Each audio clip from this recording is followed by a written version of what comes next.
High বন্ধুরা, welcome to my channel and my ID. বন্ধুরা, দেখতেই পাচ্ছেন এখানে রকমারি সামগ্রী, দ্যাট মিন্স জগ, না সরি, পেয়ালা, মগ, স্পুন, চামচ, বোতল, পট, ব্যাগ।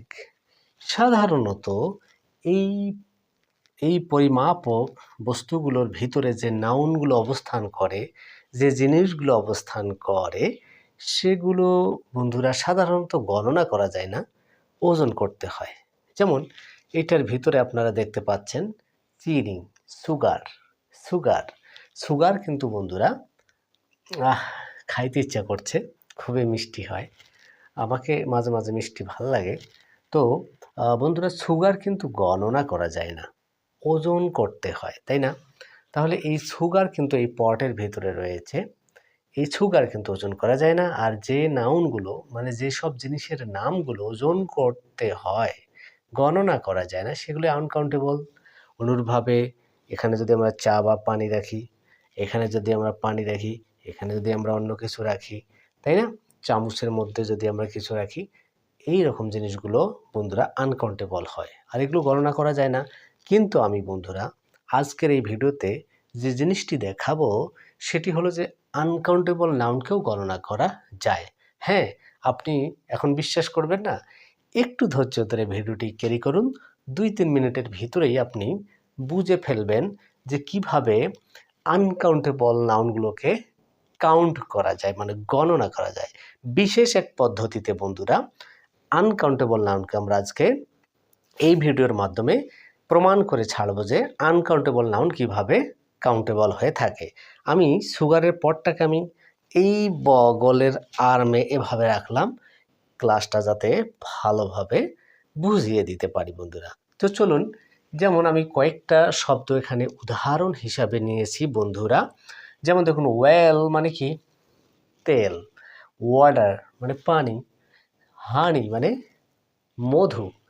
সুগার মানে চিনি। রাইস চাল, সল্ট লবণ।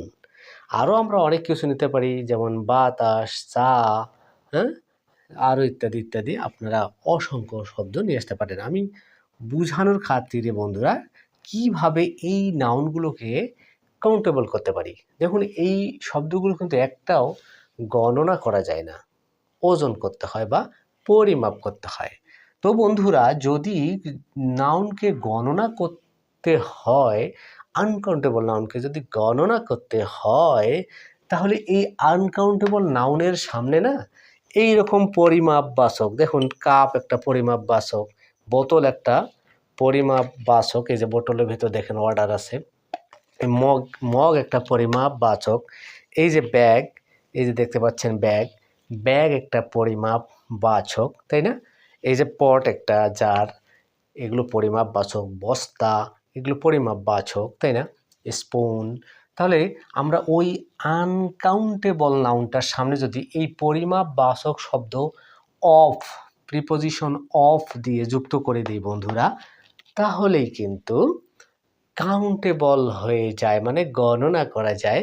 এবার উদাহরণ খেয়াল করুন, এ গ্লাস অফ ওয়াটার। তাহলে এই বোতলটা আমি একটু সরাইলাম, এই যে এটা দেখতে পাচ্ছেন গ্লাস। তাহলে এই গ্লাসে ধরুন ওয়াটার আছে, কয় গ্লাস ওয়াটার আছে? 1 গ্লাস। তাহলে খাই, তাই না? এ গ্লাস অফ ওয়াটার, এই দেখুন এ গ্লাস অফ ওয়াটার, এই যে পরিমাপক, এটা পরিমাপক অফ দিয়ে যুক্ত করেছি uncountable noun. A glass of tea, সেখানে আমরা গ্লাসের স্থলে কাপ দিতে পারি। A cup of tea, 1 cup চা।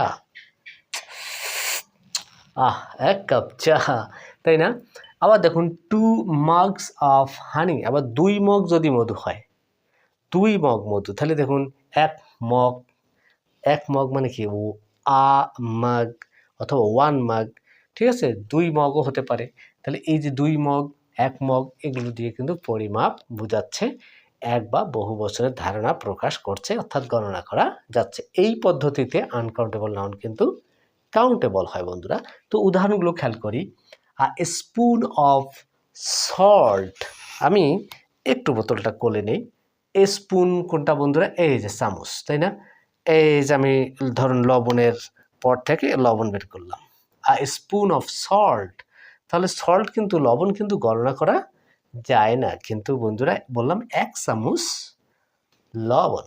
এরপরে কি বন্ধুরা দেখুন, এরপরে যেটা আছে pot of sugar, pot of sugar, এই যে দেখুন এ পট অফ সুগার, 1 পট মানে 1 পাত্র চিনি।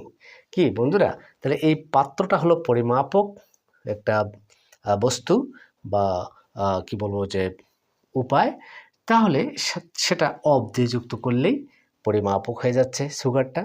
এ পট অফ ওয়াটার। এরপরে দেখুন বন্ধুরা কি বলা হয়েছে, আ ব্যাগ অফ রাইস। এইখানে খেয়াল করুন, আমি একটা এক্সাম্পল হিসেবে কাপড়ের ব্যাগ নিয়েছি। এ ব্যাগ অফ রাইস মানে 1 ব্যাগ চাল, 1 ব্যাগ চাল।